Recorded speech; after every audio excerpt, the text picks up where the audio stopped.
بسم الله الرحمن الرحيم. الحمد لله رب العالمين، نحمده ونستعينه ونستغفره ونؤمن به ونتوكل عليه، ونعوذ بالله من شرور أنفسنا ومن سيئات أعمالنا.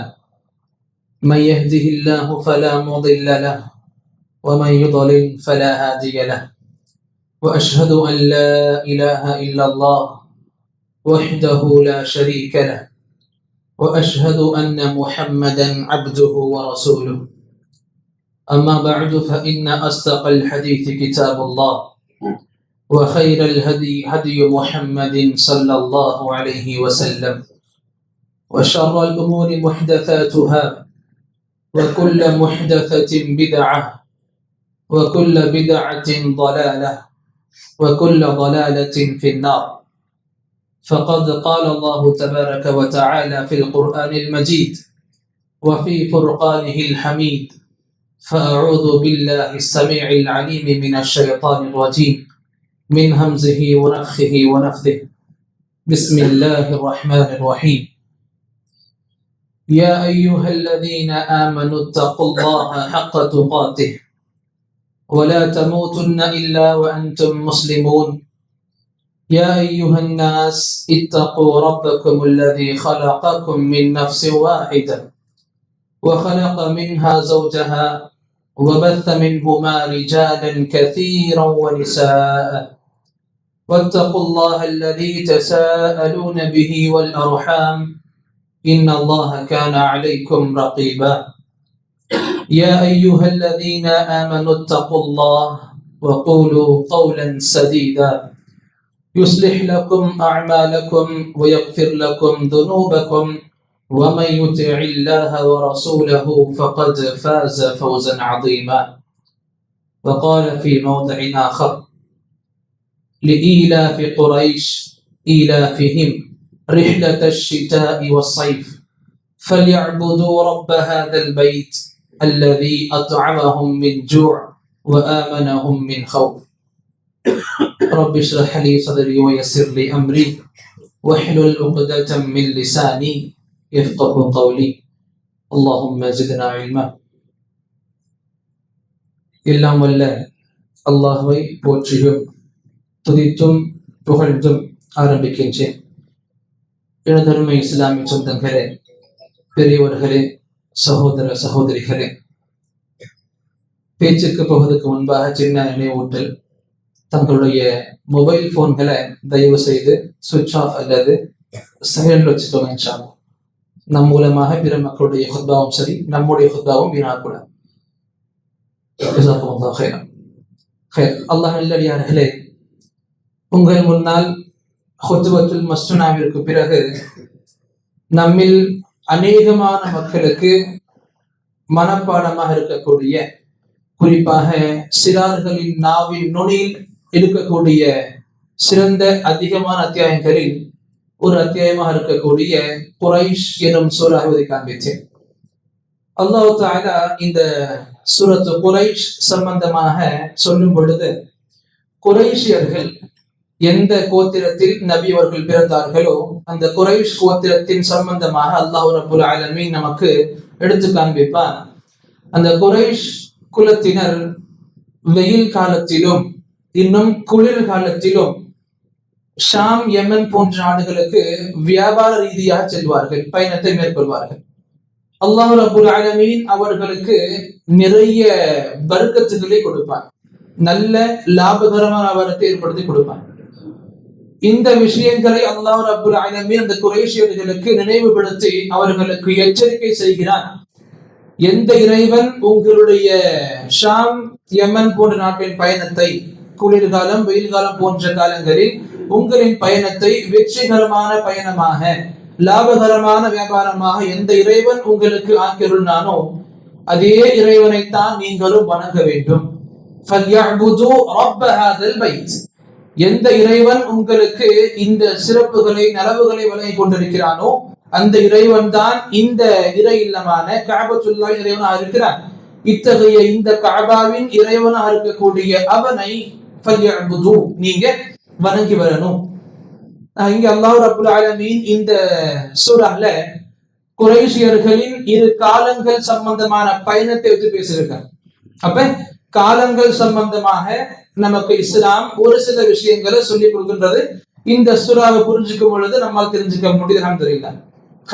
இப்ப அடுத்த கட்டமாக போகும் பொழுது நமக்கு இந்த காலங்கள் எந்த அளவுக்கு என்னுடைய உங்களுடைய தனிநபர் வாழ்க்கையில எந்த அளவுக்கு மிகப்பெரிய ஒரு இடம் வகுக்குது அப்படின்னா, இந்த காலங்கள் சம்பந்தமாக பார்க்கும் பொழுது நமக்கு ஒரு பக்கம் பார்த்தா நம்முடைய தேவையாக தெரியும், மறுபக்கம் பார்க்கும் பொழுது நம்முடைய நமக்கா அல்லாஹ் தஆலா வழங்கின நிஅமத்தாக தெரியும், ஒரு அருளாக தெரியும். இதே மறுபக்கம் பார்க்கும் பொழுது இதே காலங்கள் நமக்கான சோதனையாகவும் தெரியும்.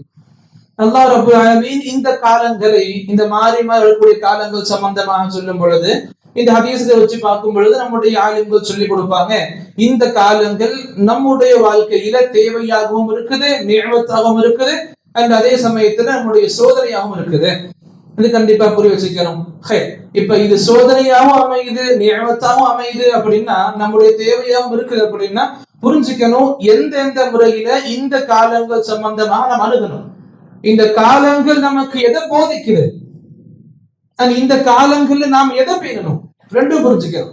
ஒண்ணு இந்த காலங்கள் நமக்கு என்ன போதிக்குது, இன்னொன்னு இந்த காலங்கள்ல நாம எப்படி வாழ்க்கையை கடந்து போகணும், இஸ்லாமிய வழியில எப்படி சஹாபாக்கள் கடந்து போனாங்க, எப்படி நபியின் வாழ்க்கையில பார்த்து சஹாபாக்கள் கத்துக்கிட்டாங்களோ அந்த விஷயங்கள் நாம எப்படி வாழ்க்கையில கொண்டு போறது கண்டிப்பாக தெரிஞ்சுக்க வேண்டிய ஒண்ணா இருக்குது.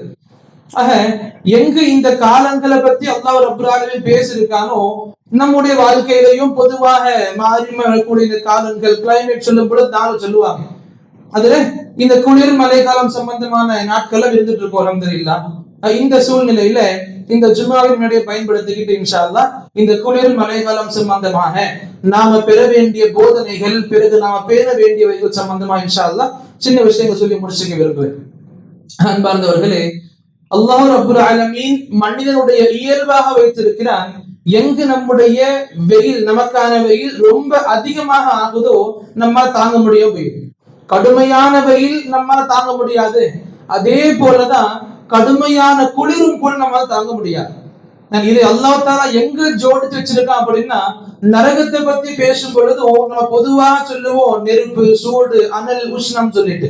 வெறும் இந்த நெருப்பு சூடு மட்டும் அங்க வேதனைகளாக கொடுக்கப்படுறது கிடையாது, மாறாக இதனோடு குளிர் சார்ந்த வேதனைகளும் அல்லாஹ் தஆலா நரகத்தில் வச்சிருக்கிறான். இதற்கு அல்லாஹ் தஆலா குர்ஆன்ல ஜம்ஹரீர் என்ற வார்த்தையை நம்ம அடையாளப்படுத்துவான். அல்லாஹ் சொல்லுவான்ல, லா யரவுன ஃபியா ஷம்ஸ வலா ஸம்ஹரீரா. அல்லாஹ் தஆலா இதுல அழகா சொல்லி கொடுப்பான், இந்நரகத்துல குளிர் சார்ந்த வேதனைகளும் இருக்கு, அதற்கான வார்த்தையாக ஸம்ஹரீர் இருக்கும். இப்ப நம்ம இது சம்பந்தமான தெளிவுகள் ஹதீஸ்ல பார்க்கணும் அப்படின்னா நபி அழகா சொல்லி கொடுத்திருப்பாங்க ஸல்லல்லாஹு அலைஹி வஸல்லம், இஷ்டகத்தின் நாரு இலா ரப்பிஹா. நரகம் இருக்குல்ல, தன்னோட இறைவனான அல்லாஹ் கிட்ட கம்ப்ளைண்ட் பண்ணுச்சு. எப்படி நரகம் அல்லாஹ் கிட்ட கம்ப்ளைண்ட் பண்ணுச்சு, என்ன சொல்லுச்சு, யா ரப்பி, என் இறைவா, அக்கல பஅதி பஅதா, என்னுடைய ஒரு சில பகுதிகளை சாப்பிட்டுக்கிட்டு இருக்குது. என்னுடைய நரகம் சொல்றது, என்னுடைய ஒரு பகுதி மறுபகுதியை சாப்பிட்டுக்கிட்டு இருக்கு, நான் கஷ்டப்பட்டுட்டு இருக்கேன் அப்படின்னு அல்லாஹ் கிட்ட கம்ப்ளைண்ட் பண்ணது. அல்லாஹ் ரப்புல் ஆலமீன் இந்த நரகத்துக்கு பதில் கொடுத்தான், நரகத்துக்கு அனுமதி கொடுக்கிறான். நஃபஸை, இரண்டு மூச்சுகள் சம்பந்தமாக அது நபியே சொல்லி கொடுப்பாங்க இதே ஹதீஸ்ல, ஒரு நஃபஸின் ஃபி ஷிதா வ நஃபஸின் ஃபி ஸைஃப். குளிர் காலத்தில் ஒரு முறையும் இந்த மழை காலத்துல வெயில் காலத்துல ஒரு முறையும் நீங்க மூச்சு விட்டுக்கலான்ற மாதிரி ஹதீஸ் இருக்கும். நபி இதையே காரணம் காட்டி சொல்லி கொடுப்பாங்க, ஃபஹுவ அஷத்து மா தஜிதூன மினல் ஹர் வ அஷத்து மா தஜிதூன மினல் ஸம்ஹரீர். இந்த நரகத்துடைய இரண்டு மூச்சின் விளைவுதான் நீங்க கடுமையான வெயிலை உணர்வதும் அதே சமயத்துல கடுமையான குளிரை உணர்வதும். அப்ப கடுமையான வெயிலா இருக்கட்டும், சூடா இருக்கட்டும், கடுமையான குளிரா இருக்கட்டும், சின்னசா இருக்கட்டும், இது நரகத்தோடு அல்லாஹ் ரப்புல் ஆலமீன் ஒப்பிட்டு வைத்திருப்பதாக நம்முடைய நபி ஸல்லல்லாஹு அலைஹி வஸல்லம் சொல்லி கொடுக்கிறாங்க. புரிஞ்சுக்கணும், இது வெறும் நம்முடைய அறிவுக்கு ஒத்து போகுதுன்றதுனால, ஒத்து போகலன்றதுனால ஏத்துக்கணும் மறுக்கணும்னு கிடையாது. இந்த விஷயங்களை சொல்லும் பொழுது பொதுவான எதிர்வாதங்கள் வரும். இந்த சயின்டிஸ்டுகள்லாம் இதுக்கு நேரடியா மறுப்பு தெரிவிக்கிறாங்களே, இப்ப சயின்ஸுக்கு முரணா இருக்கு நீங்க சொல்றது எல்லாம் கேட்டா நம்ம பேசிக்கா புரிஞ்சுக்கணும், நம்முடைய ஈமான் சயின்டிஸ்டுகள் மேல கிடையாது. நம்முடைய ஈமான் அல்லாஹ் மேல இருக்கு, நபி மீது இருக்கு. அல்லாஹ் சொல்லி கொடுத்துட்டான், நபி சொல்லி கொடுத்துட்டாங்க, மத்த யாரு சொன்னா என்ன சொன்னா கிடையாது. என்னுடைய அறிவை ஏத்துக்கிட்டா என்ன, மறுத்தா என்ன. நபி சொல்லி கொடுத்தாங்க, மின் எப்படி சொல்லப்பட்டுச்சோ அப்படியே அக்செப்ட் பண்ணிக்கிறது நம்முடைய அடிப்படை கொள்கையில கண்டிப்பா இருக்க வேண்டும். புரிஞ்சுக்கணும், இந்த வெயிலா இருக்கட்டும் குளிரா இருக்கட்டும், நரகத்தோடு சம்பந்தப்பட்ட கடுமையான வெயில் கடுமையான குளிர் நரகத்தோடு இணைந்த ஒன்னாக நபி நமக்கு சொல்லி கொடுத்திருக்காங்க. இங்க இந்த இந்த குளிர்காலம் சம்பந்தமாக நாம பெற வேண்டிய போதனை அடிப்படையில் என்ன அப்படின்னா, அல்லாஹ் ரப்புல் ஆலமீன் இந்த குளிரை கூட நரகத்தில் ஒரு மிகப்பெரிய தண்டனையாகவும் வைத்திருக்கிறார். புரிஞ்சுக்கணும், இது அல்லாஹ் ரப்புல் ஆலமீன் நம்முடைய ஈமானோடு சேர்ந்த ஒன்னா வச்சிருக்கிறான். அந்த நரகத்தின் மீது எப்படி நம்பிக்கை இருக்குமோ, நரகத்தின் சம்பந்தமாக உள்கட்டமைப்பு சொல்லுவோம்ல, இன்ட்ரோடக்ஷன், அதை ரீதியா அல்லாஹ் நபி சொல்லி கொடுக்குறாங்க. அங்க வெயில் சார்ந்த சூடு சார்ந்த தண்டனையும் இருக்கும், அண்ட் குளிர் சார்ந்த தண்டனையும் இருக்கும். இதன் மீது நாம இன்ஷா அல்லாஹ் நாம நம்பிக்கை கண்டிப்பா கொள்ளாகணும். அதற்கு பிறகு இந்த குளிர்காலம் சம்பந்தமாக நாம பேணக்கூடிய விஷயங்கள் அப்படின்னா அது நிறைய விஷயங்கள் இருக்கு. அது ரொம்ப முக்கியமான நாம அலட்சியமாக கருதக்கூடிய விஷயங்கள் சொல்லி முடிச்சுக்க விரும்புவேன் இன்ஷா அல்லாஹ். அதுல முதலாவது ரொம்ப பொதுவானதும் கூட, இன்னைக்கு என்னுடைய வீட்டுல, உங்க வீட்டுல, என்னுடைய வாயில, உங்க வாயில அதிகமாக அலட்சியமாக வரக்கூடிய வார்த்தைகள்ல என்ன அப்படின்னா, ஒரு நல்ல வேலைக்காக நீ கிளம்பி இருக்கும், இல்ல ஒரு நல்ல வேலையை பிளான் பண்ணிருப்போம், இந்த நேரத்தை பண்ணி ஆகணும். ஆனா அந்த நேரத்துல மழை வந்து அந்த பிளான் ஸ்பாயில் ஆயிரும். அப்ப என்ன சொல்லுவாங்க பொதுவாக இந்த நேரத்துக்கு மழை வந்துச்சு.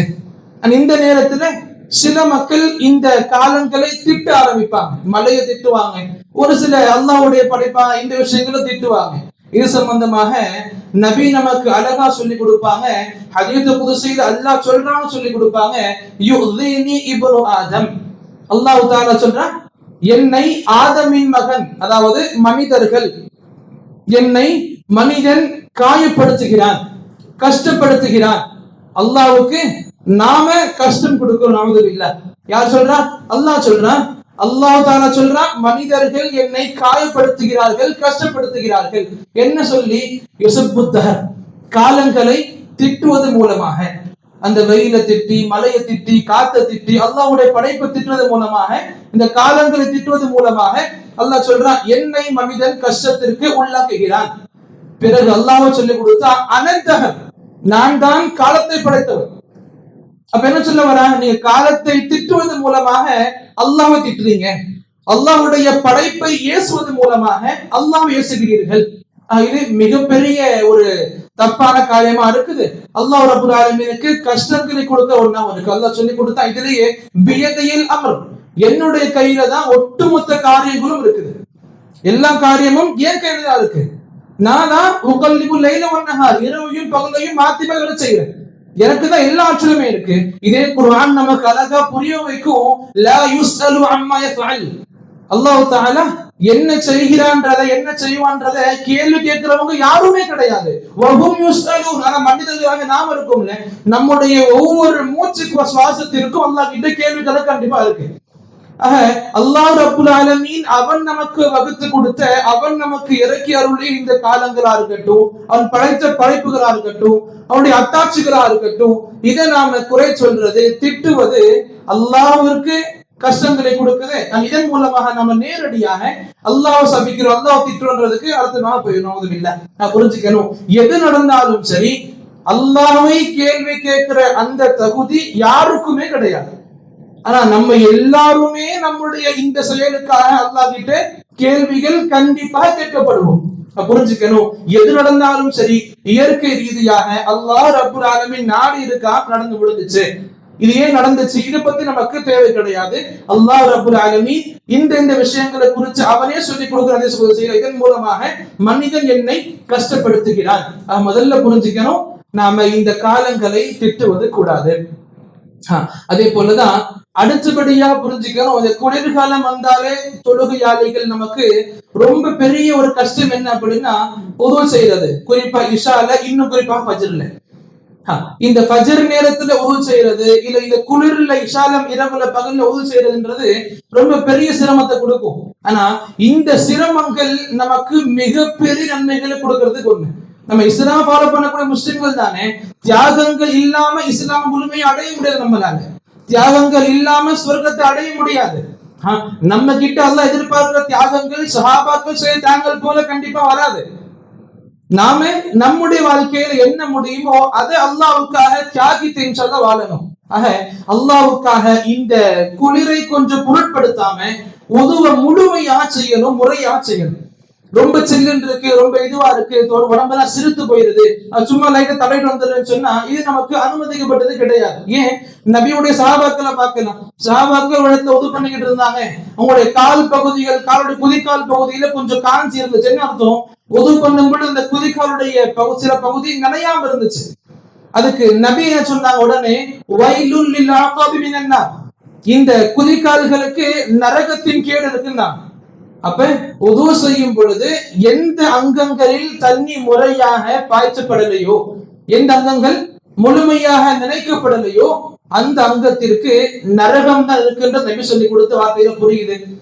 ஆக இந்த கஷ்டமான நேரங்கள்லயும் உதுவை நாம சிறப்பாக சீராக செய்யறோம் அப்படின்னா அல்ஹம்துலில்லாஹ் நமக்கு சிறப்புகள் ரொம்ப அதிகமாக கிடைக்கும்.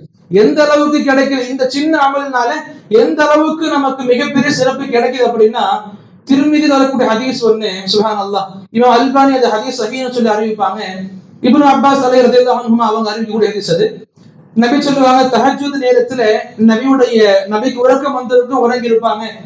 அப்ப நபி சொல்லுவாங்க, என்னுடைய உறக்கத்தில், அதாவது கனவில், ரஅய்து ரப்பி ஃபி அஹ்ஸனி சூரா, நான் என்னுடைய இறைவனை அழகான தோற்றத்தில் பார்த்தேன். நபி சொல்றாங்க, நான் இறைவனை அல்லாஹ்வை பார்த்தேன். அவங்களுடைய இந்த கண்ணாலே நேரடியாக கிடையாது.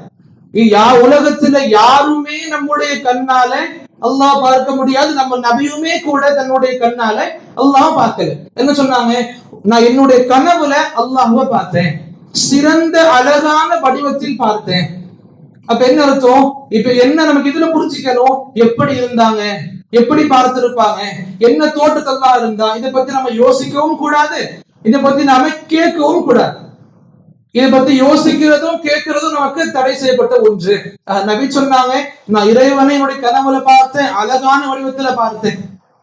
அந்த நேரத்துல அல்லாஹ் ரப்புல் ஆலமீன் என்ன பார்த்து சொன்னா? நபி சொல்றாங்க, என்ன பார்த்து சொன்னா? என்ன பார்த்து கேட்டா, யா முஹம்மத், முஹம்மதே, இந்த நேரத்துல மா யஹ்தஸிமுல் மலஉல் ஆலா, இந்த மலஉல் ஆலான்னு சொல்லக்கூடிய அல்லாஹ்வுடைய நெருக்கத்தில் இருக்கக்கூடிய வானவர்கள், அல்லாஹ்வுடைய அரிசை சுமந்து இருக்கும் மாணவர்கள், அல்லாஹ்வுடைய நெருக்கத்துல இருக்கக்கூடிய மலக்குமார்கள் எதை பத்தி பேசுறாங்க உங்களுக்கு தெரியுமா?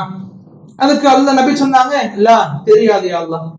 பிறகு நபியை சொன்னாங்க, இந்த மாதிரி எனக்கு 3 வாட்டி கேட்கப்பட்டுச்சு, 3 வாட்டி தெரியாதுன்னு சொன்னேன். பிறகு அல்லாஹ் என்ன பண்ணா, ஜஅல யதஹு பைன கதிஃபை, என்னுடைய இரு தோல் புஜங்களுக்கு நடுவுல அல்லாஹ் தன்னுடைய கரத்தை வைத்தான். சுப்ஹானல்லாஹ். இப்படி அல்லாஹ் தன்னுடைய கரத்தை நபியின் இரு தோல் புஜங்களுக்கு மத்தியில வைத்தான்.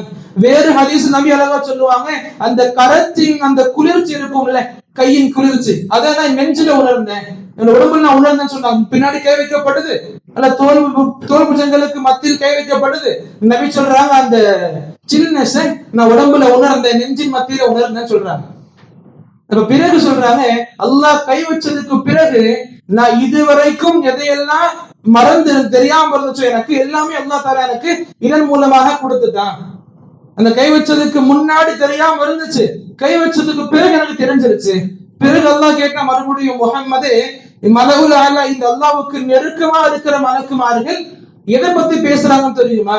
அப்ப நபி சொன்னாங்க, நான் இப்ப தெரியும் எனக்கு யா அல்லாஹ். இதை பத்தி பேசுறாங்க. நபி சொன்னாங்க, ஃபில் கஃபாராத், பாவங்கள் மன்னிக்கப்படக்கூடிய விஷயங்களை பத்தி பேசிக்கிட்டு இருக்காங்க. யாருடைய பாவங்கள்?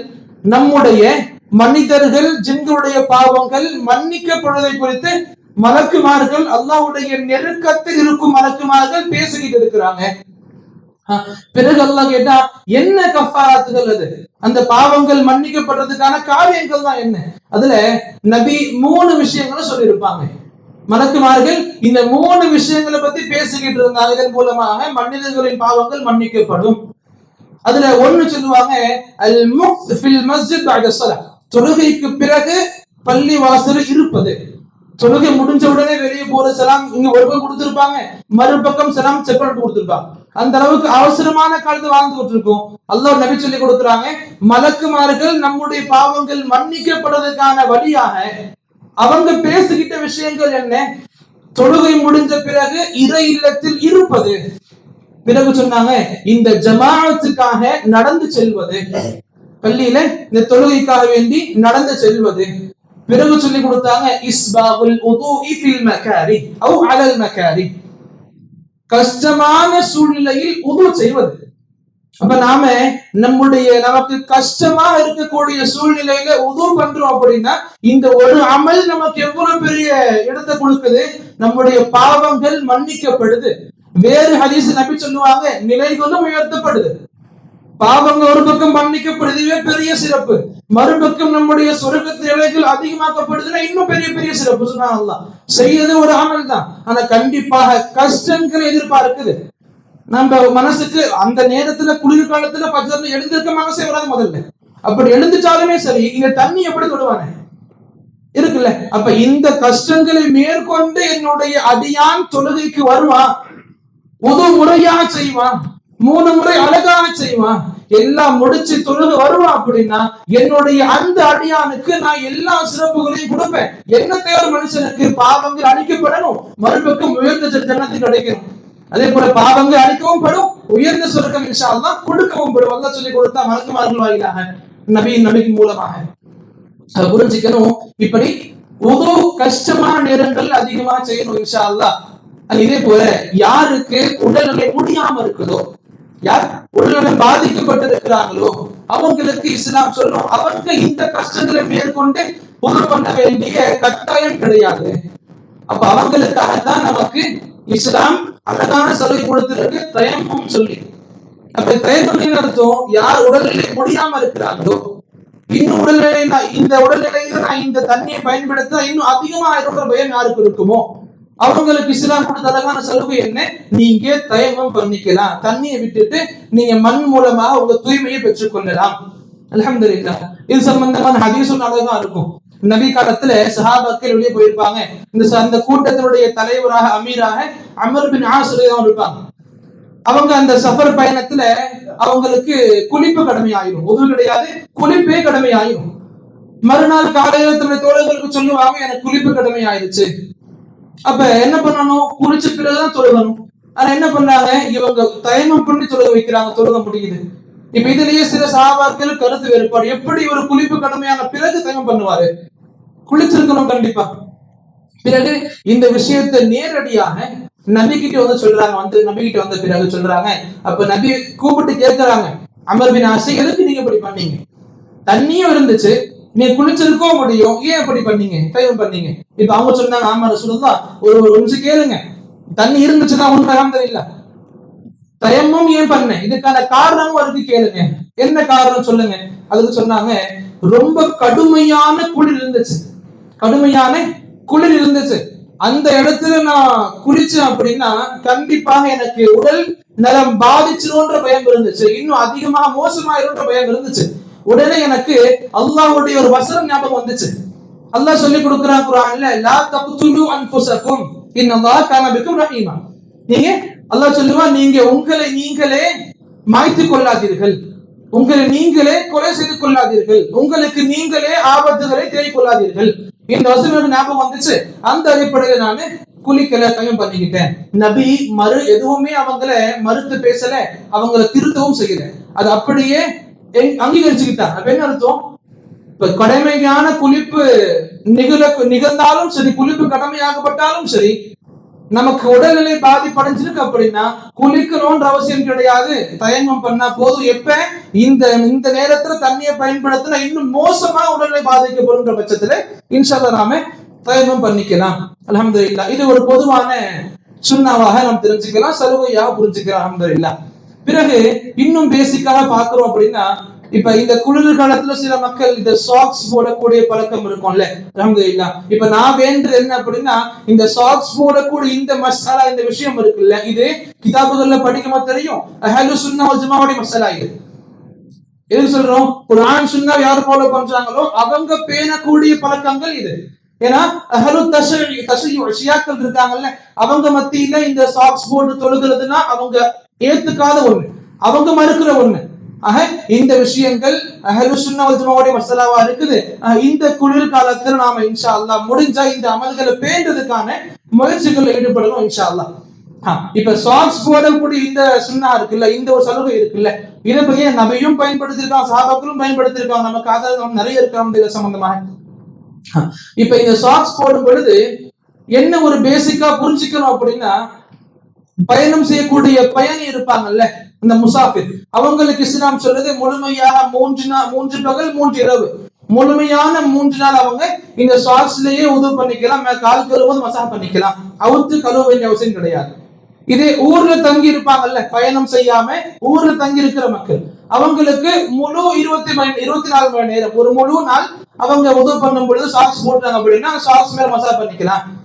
முசாஃபிர் பயணம் பண்ணக்கூடிய பயணிகளுக்கு 3 பகல் 3 இரவுகள் 3 நாள் மசாஜ் பண்ணிக்கலாம். அந்த ஊர்ல தங்கி இருக்கிற மக்கள் அவங்களுக்கு ஒரு முழு நாள் அவங்க மசாஜ் பண்ணிக்கலாம். என்ன நிபந்தனை இதுக்கு அப்படின்னா, இந்த சாக்ஸ் போடுறதுக்கு முன்னாடி உதவு பண்ணி போட்டிருக்காங்க. சாக்ஸ் போடுறதுக்கு முன்னாடி உதவு பண்ணி தூய்மையான நிலையில காலணி யார் அணிந்திருப்பாங்களோ அவங்க ஊர்ல தங்கி இருக்கிற நபரா இருந்தா முழு ஒரு நாள் எத்தனை வாட்டி உதவு புரிஞ்சாலும் சரி, அடுத்து உதவு பண்ணும் பொழுது நம்ம காலு கழுவும் பொழுது அவற்று கழுவுன்ற அவசியம் கிடையாது. அதுக்கு மேலேயே காலுடைய மேல் பகுதியில 3 வாட்டி மசாஜ் பண்ண போதுமானது. ஆனா இதே பயணியா இருந்தா அவங்க 3 நாள் வரைக்கும் இதை அமல் பண்ணிக்கலாம். என்ன கண்டிஷன்? போடுறதுக்கு முன்னாடி உதவு பண்ண நிலைமையில தூய்மையான நிலையில இந்த காலணி அணிஞ்சிருக்கணும். இதே போலதான் ஒரு சில மக்கள் மஃப்ளர் போடுவாங்க, மஃப்ளர் சால்வை போர்வை போட்டு வருவாங்க, குளிர் அதிகமா இருக்கு. இப்ப அந்த மாதிரி இடங்கள்ல என்ன பேணணும் அப்படின்னா, என்ன பண்ணுவாங்க, முகம் வரைக்கும் முழுமையா மூடிப்பாங்க, கண்ணு மட்டும் தெரியும், நெத்தி முகம் காது எல்லாம் மூடிட்டு வருவாங்க. பள்ளிவாசலுக்கு வெளியே வரைக்கும் அனுமதிக்கப்பட்டது. ஆனா தொழுகையில இருக்கும் பொழுது சில இடங்கள்ல பார்க்க முடியும் அதே கவனக்குறைவோடு அப்படின்னு தொழுவாங்க, ஃபேன் போடுறாங்க தாங்க முடியுது ஒரு காரணத்துல அப்படியே மூடிட்டு தொழுவாங்க. ஆனா இஸ்லாமுடைய பார்வையில் பார்க்கும் பொழுது தொழுகையுடைய சமயத்தில் முகம் முழுமையாக வெளிப்பட்டு இருக்கணும், முகம் மறைஞ்சிருக்க கூடாது.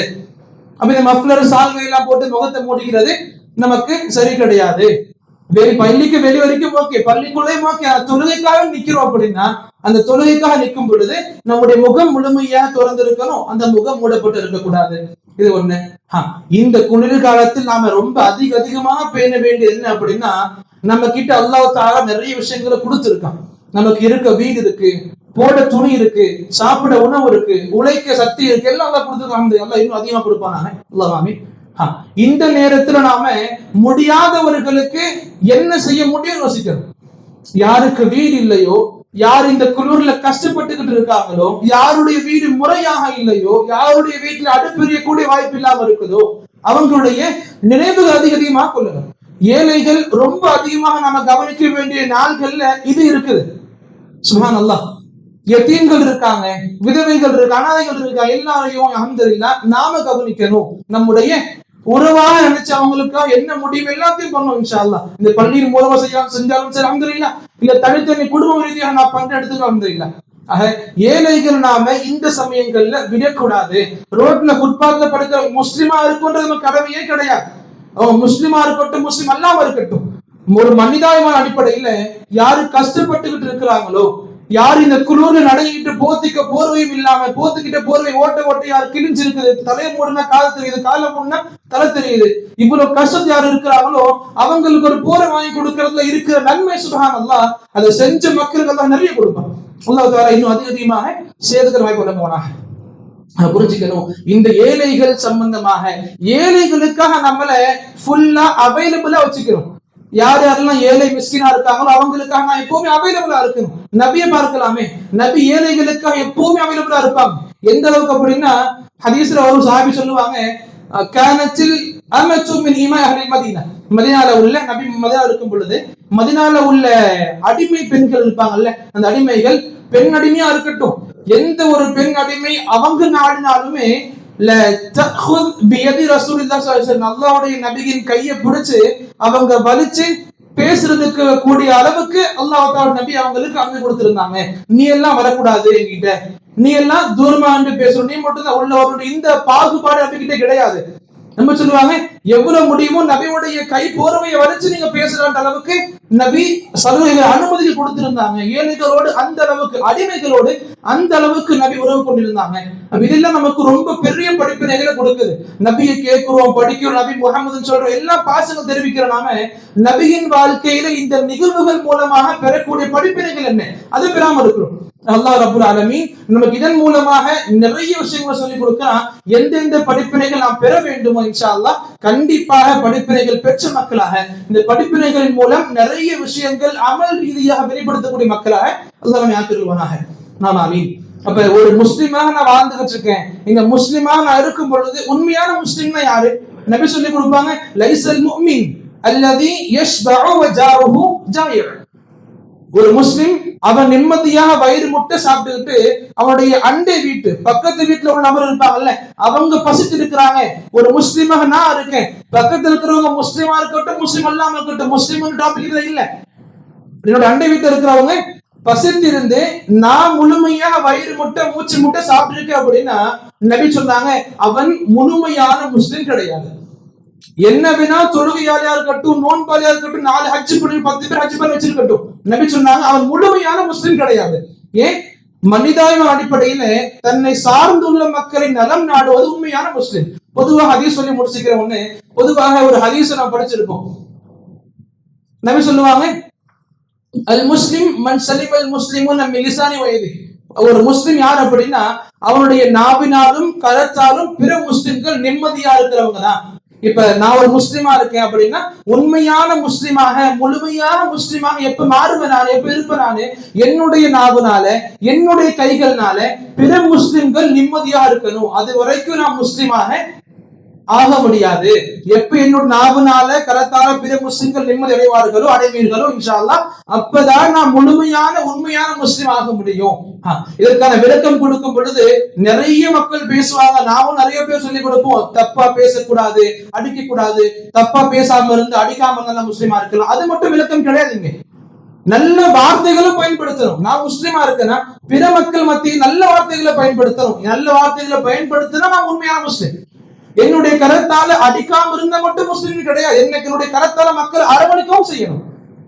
அப்ப எங்க மக்களை திட்டாம இருந்தா அடிக்காம இருந்தா முஸ்லிமா இருப்பீங்கன்ற விளக்க மக்கள் கொடுக்குறாங்களோ அதே எதுவும் புரிஞ்சுக்கணும். நல்ல வார்த்தைகளால் பேசி அந்த மக்களை நம்மால் முடிஞ்ச அளவுக்கு அரவணைத்து வாழ்வோம்ல, அதுவுமே நம்முடைய சிறந்த இஸ்லாமியருக்கு அழகான அடையாளமா இருக்கும் இன்ஷா அல்லாஹ்.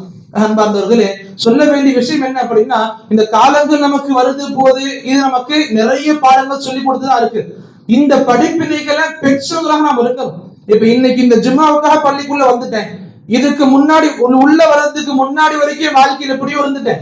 இங்கிருந்து போன பிறகு இங்க கேட்ட விஷயங்கள்ல இந்த ஒரு சில விஷயங்கள் கேட்ட 4 விஷயங்கள் ஞாபகம் இருக்கும் இன்ஷா அல்லாஹ். அந்த ஞாபகம் இருக்கிற விஷயங்கள்ல நம்முடைய வாழ்க்கையில இன்ஷா அல்லாஹ் நடைமுறைப்படுத்த யோசிக்கணும், முயற்சி பண்ணணும். அல்லாஹ் கிட்ட அதிகமா துஆ கேட்கணும். தொழுகைக்கு பிறகு பள்ளியில உட்கார்ந்து அல்லாஹ் கிட்ட சும்மா உட்காருங்க. ஒவ்வொரு தொழுகைக்கு பிறகு துஆ கேட்காதீங்க, அதை பத்தி பேச வரல, சும்மா வச்சு உட்காருங்க, திக்ர்ல உட்காருங்க.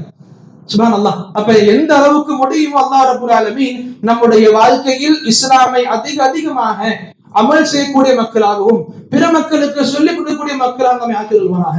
அல்லாஹ் எதுவரை வாழச் செய்வானோ உண்மையான முஸ்லிமாக எந்த குணங்கள் இருந்தால் உண்மையான முஸ்லிம் நபியவர்கள் வர்ணித்தார்களோ அந்த குணங்களை கொண்டுள்ள உண்மையான முஸ்லிமாக அல்லாஹ் வாழச் செய்வானாக. அல்லாஹ் இந்த காலங்கள் மூலமாக நமக்கு கொடுக்கும் படிப்பினைகளை முறையாக பெற்றுக் கொள்ளக்கூடிய மக்களாக அல்லாஹ் ஆக்கிடுவானாக. இந்த படிப்பினைகள் மூலம் எந்த அமல்களை செய்து அல்லாஹ் தஆலா சந்தோஷம் அடைவானோ, எந்த அமல்களின் மூலம் அல்லாஹ் தஆலா நிம்மதி பெறுவான், நம்மை புரிந்து கொள்வானோ அத்தகைய அமல்களை அதிகமாக செய்யக்கூடிய வாய்ப்பு வழங்குவானாக. அல்லாஹ் எப்பொழுது நம்முடைய அழைப்பை ஏற்கிறானோ, நம்முடைய ரூஹை எடுக்கிறானோ, நம்முடைய கடைசி காலத்தில் ரூஹை பிரியும் பொழுது உண்மையான ஈமானிய சிறந்த நிலையில் இருக்கக்கூடிய மக்களாக அல்லாஹ் நம்மை அழைத்துக் கொள்வானாக.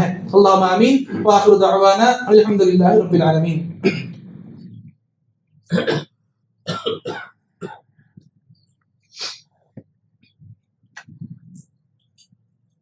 பிஸ்மில்லாஹ் அல்ஹம்துலில்லாஹ் வஸ்ஸலாத்து வஸ்ஸலாமு அலா ரசூலில்லாஹ் வ அலா ஆலிஹி வ ஸஹ்பிஹி வ அலா வபஅத்.